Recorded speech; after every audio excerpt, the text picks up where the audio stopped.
Hello, ladies, and welcome to episode 217. Today's topic is all about figuring out your career after the military. So, if you're transitioning or thinking about the transition, this one is for you. And also, want to encourage you to take notes. But if you're driving or you are multitasking and you're not able to do that now, completely okay. Tune in. But want to encourage you to come back to this episode and really take notes so that you can start where you are in your journey. You may still need a couple months or maybe 12 months before you transition.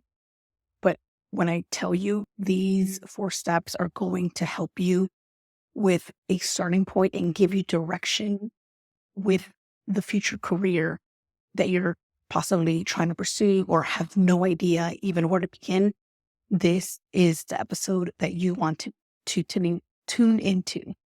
And if you're already transitioned out or maybe you love what you're doing now, I encourage that you still share this episode with someone, another military lady, another veteran that maybe wants to pivot their career, because these items that I'm going to be going over today are very helpful even when you are pivoting your career when you're already in a post-military career. Because what I've learned, and one of the reasons why I felt really compelled to make this episode, is because so many of you all that are already out are still figuring out the next chapter, meaning now you've been in a job for a year or two and now you want something different, or maybe the role that you're in now is not something that you can see yourself growing into, and now you want to pivot. And so that's why I wanted to share with you all this episode to help you get started in that pivot, in that next career. But most importantly, if you are still in the military and you're like, I have no idea where to begin, I'm getting out in a year and a half, 6 months, this is something that you want to pay close attention to and really take action on, because I'm telling you, this is the process that's going to help you get to the next step. And so, like I mentioned earlier, it's 4 steps, and here are the first steps, and I'm going to dive into each one, because it's so important that we not only elaborate on what exactly the steps are, but also to keep it simple. I'm all about keeping everything simple. So if there are some things that you're like, okay, I don't want to do, or I feel confused, then maybe you have overthought that step. And so I want you to take a step back, because sometimes we do that, especially when we are so focused on getting things done and want it to look perfect. I want you to take a step back and really just focus on simple and very general, because at this point, we're still figuring out what we want to pursue. And the first one is to brainstorm any role that you're possibly interested in. To review one of those roles, you pick one. And then the other one is location. Location. And by that, I mean the type of location that that job role is tied to. And then the fourth one is networking. And so one of these 4 will help you begin to pursue the actual job that you might be considering, or the actual career that you may be considering. And for that, I mean, it doesn't have to be solidified. It doesn't have to be something that you have to do when you get out, but it's a starting point. So for those of you that are perfectionism, that want to know all the details, that want the exact plan, this isn't how we're going to figure all of that out. This is just a starting point to get you there. So this is for somebody that, if you are a year out and you're like, I just have so many different aspirations, different careers that I want to pursue, this is where you would want to start. And so going back to brainstorming, a lot of the times when women come to me and they ask, what is it that I could do outside of the military? They ask me as if I have the answer for them. Or here's my other favorite one: based on my personality quiz or based on my strengths, this is what I should be doing. What I always then ask them is, have they even ask themselves that question. What is it that they want to pursue? Most of the time they have, but they have not written anything down or even considered other roles that they are also interested in. And here's what most of the time also a lot of people do, not only women, but also men out there. If they were an HR professional like myself, when they were in, they immediately go to wanting to be an HR professional. And there's nothing wrong with that. Absolutely nothing wrong. But here's the thing. Most of the time, they don't enjoy that job in the military. And for some reason, they think that they're going to enjoy that when they transition out. So if you're not enjoying it or something that you're not passionate about, something that doesn't, pique your interest every day or ignites that fire in your belly, then that's something that you don't want to pursue in the civilian sector because it's going to be completely different. You're going to have to learn different skills. You're going to have to also learn different material, other hard skills. And so if you're not in it for the long run, it's just not going to work. And so I always offer to brainstorm everything that you could possibly want to pursue. And that even includes in education. So it doesn't have to even be a specific role in the corporate sector or in the civilian sector. It could be anything, entrepreneurship. Just list all of that. And the reason I encourage you to list all of these steps, or not steps, sorry, all of these roles or opportunities is because you want to be able to see it visually somewhere on a Word document, on a Google sheet, on a piece of paper. It doesn't matter. You want to be able to see it and to be visible so that when you're actually going back and you look at it, you're like, okay, I really don't want to be an interior designer. That was just kind of like, I was inspired, but no, I don't want to do that. Or I thought about being an entrepreneur, but I actually don't have, the time or the energy to do that as soon as I get out. Or I want to go pursue my master's degree, but if I'm being honest, I really would like to start in an actual role and start my career there. So that's where a lot of the additional questions are going to come up. And here's another thing too with that list that is so important. You get to see other roles that maybe someone brought to you, meaning that somebody said, oh, you could be a project manager. And you wrote it down because again, your brain is going to download all of that. It's going to literally give you that when you're, just giving yourself 5-10 minutes to brainstorm everything. And so maybe there's a possibility, right? And so then you have that list, you have it, you put it away. You then want to review one role. And again, if yours is education, if yours is entrepreneurship, I want you to pick one thing. So for the role, for example, let's say it's project management. You pick that role. And if it's for entrepreneurship, let's say you want to start your own consulting business, you pick consulting.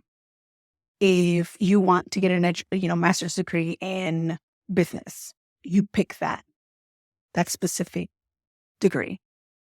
And so when you do that, more specifically for the role, what that's going to help you identify is to then go and Google that role. So again, going back to the project manager position, you're going to go and Google project manager role, and it's going to give you thousands, hundreds of job descriptions. So when you do that, you're going to pick that one role, and then you get to see exactly the skills required for that role. And that's going to be either the hard or the soft skills, meaning the hard skills are the skills that are specific to that role in order for you to actually get that job done. And so for most of us that are in the military, that have had experience in the military, most of these transferable skills that we have acquired are either problem solving, communication, teamwork, leadership. So they're going to be already transferable skills that you can identify and feel more confident about that you can and are able to do the job. But then there's also going to be skills that are hard skills, like learning how to use a certain productivity tool.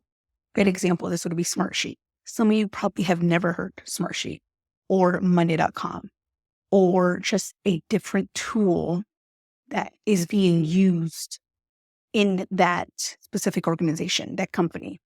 And so what you want to do is now you're learning that these are additional things that you need to be prepared for and prepared with.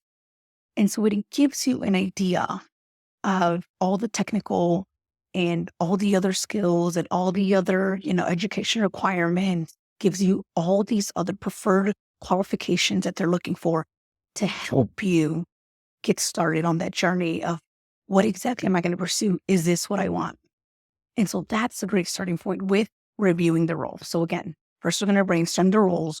We're going to pick one role and we're going to then look up that role and then look at the transferable skills as well as the skills that are needed that you probably don't have, most likely being the hard skills, which are the technical skills that are required to get the job done. So when you have that, you are now more aware of what exactly you may be wanting to pursue, right? You may right then and there say, you know what, project management is not what I want, or this consulting company is not going to be beneficial for me and my family at this time, or pursuing this degree or getting this real estate license, whatever it may be for you. But here's the other part of that. So now that you've done brainstorming, you reviewed the role and you're like, okay, I'm getting started. I'm getting a little bit of, motivation on where exactly I want to go with my career outside of the military, even though you have 12 months, 6 months still to make a decision. I want you to look at the location type. And by that, I mean understanding the types of location that are out there. So I'll give you the 3 ones right now. And again, this is more specifically for corporate roles, opportunities that are in the civilian sector for you to pursue with a company, not necessarily entrepreneurship or even education. And so the 3 types are the on-site, as most of us are used to in the military, the on-site ones, meaning you have to go in every single day, or maybe opportunities to like a construction site. You can't do that remotely unless you're a project manager. But again, you have that option on-site. You have hybrid where you possibly have to do some work on-site 1 or 2 days a week, or you have the actual fully remote, which means that you are remote. You don't go in the office. You're not obligated to go in. You are at your remote worker working from your home or from a coffee shop in front of your computer, and everything that you do is remote. And so those are the three types. And so you knowing that and understanding that is going to give you a better opportunity to then have these conversations with your loved ones, right? Like, what are my priorities? Do we want to relocate to our small town? We want to relocate home where, the industry that I'm focused on is nowhere to be found. Do we want to go back home? And I also, for my mental health, want to be able to go in to the actual site and actually have face-to-face conversations with other humans instead of staring at the wall or doing my work from home. Or do I just want to be on site full time because I want to learn and I'm okay with relocating wherever the job is?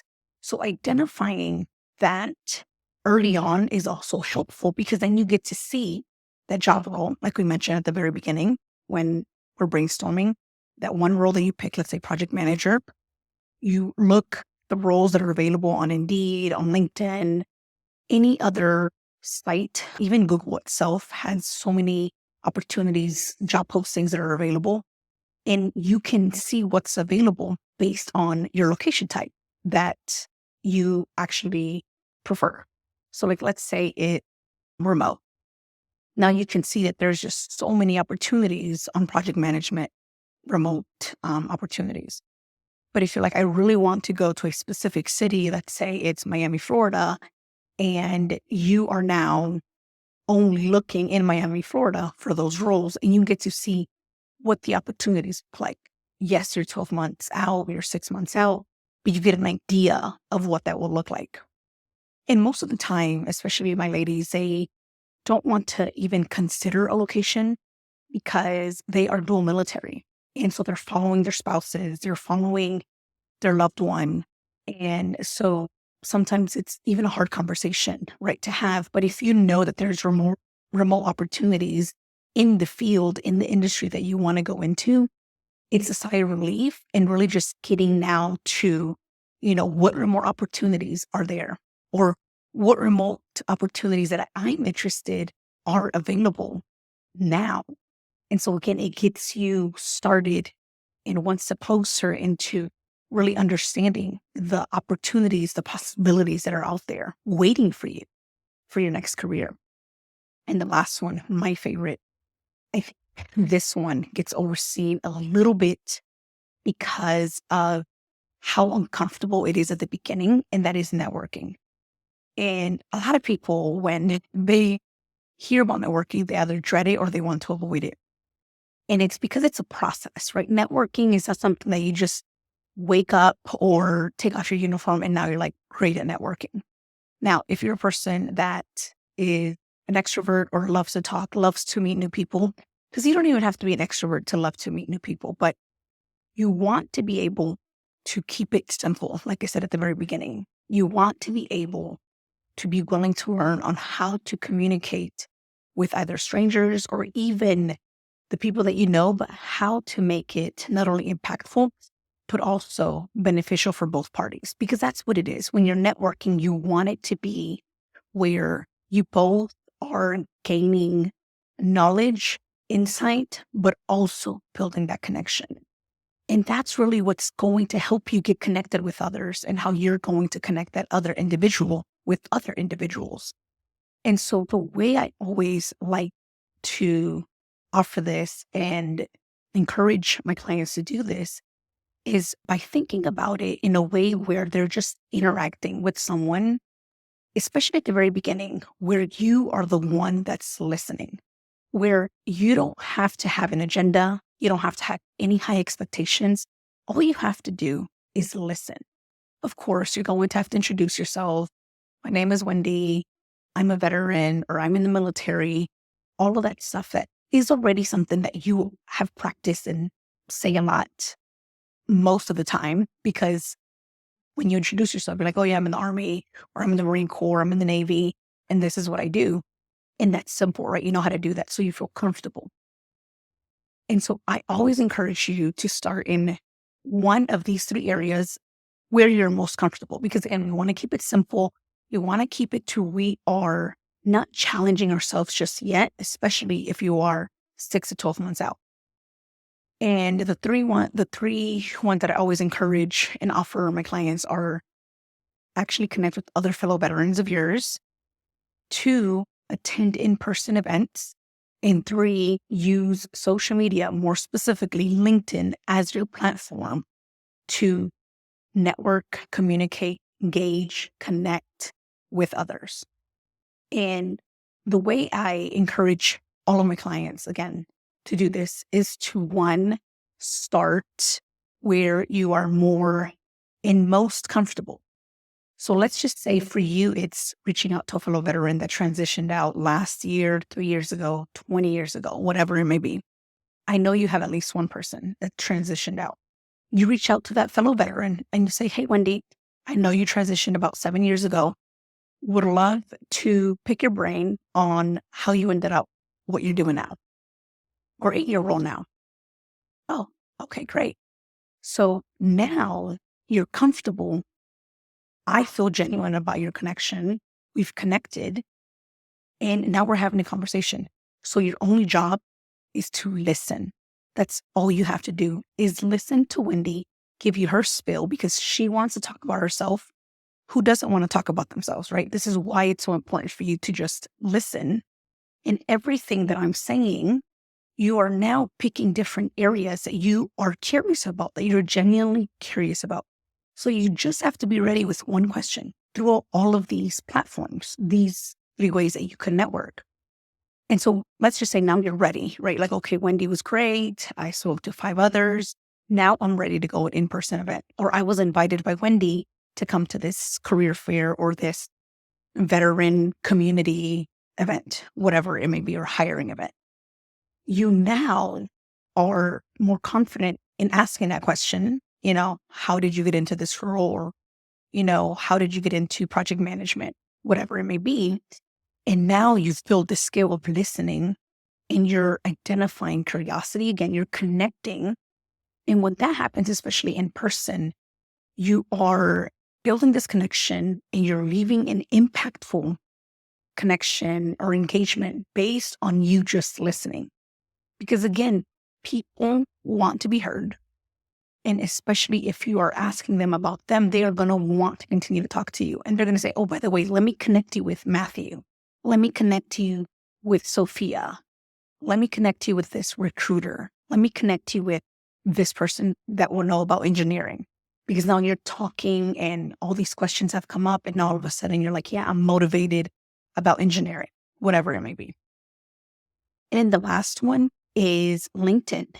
LinkedIn is such a powerful platform to connect. You don't even have to say anything. You can literally just like a post. You could comment on any post, which by the way, if you're not following me on LinkedIn, I invite you to come follow me on LinkedIn. I am now posting or actually providing weekly newsletters on how to help you with your transition. And so if you don't already, my handle is Wendi, Wendi, last name Ray, Wray. And you can find me on LinkedIn, hit the follow button, subscribe to my newsletter, and you'll get it directly into your inbox. And so with LinkedIn, what I love about connecting on social media is that a lot of the times you'll find people that are connected with other people. So you'll connect with me and you'll connect with my connections and their connections. So it's like third and second degree connections, meaning you'll have access to my connections just by connecting with me. And so that's beneficial, especially when I'm connected with recruiters, with other people that are hiring, other people that are looking for veterans. And so again, it's so helpful and such a powerful platform to be on, especially if you're figuring out your career, you're trying to learn more about that industry, about that role. This is a great place to start. And by the way, when you send someone a message and they respond to you, when you're like, hey, I'm trying to connect, I'm trying to build my network, I'm trying to learn more about what you're doing as a project manager, they will literally want to help you. It might not be right away, but they will respond and you'll have it right there visible. And you can literally copy and paste their feedback or their recommendations. And you already have it ready without even having to take any notes. And you have it in your toolkit, right? And so again, the question that I recommend for you to focus on any of these three are, how did you get into this field?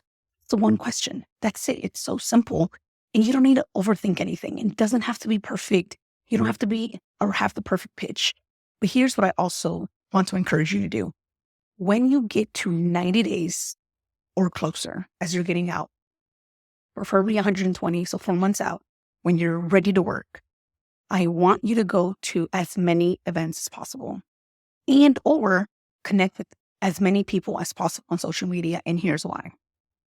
You'll be able to tell them exactly what you're looking for and exactly what role you're interested in.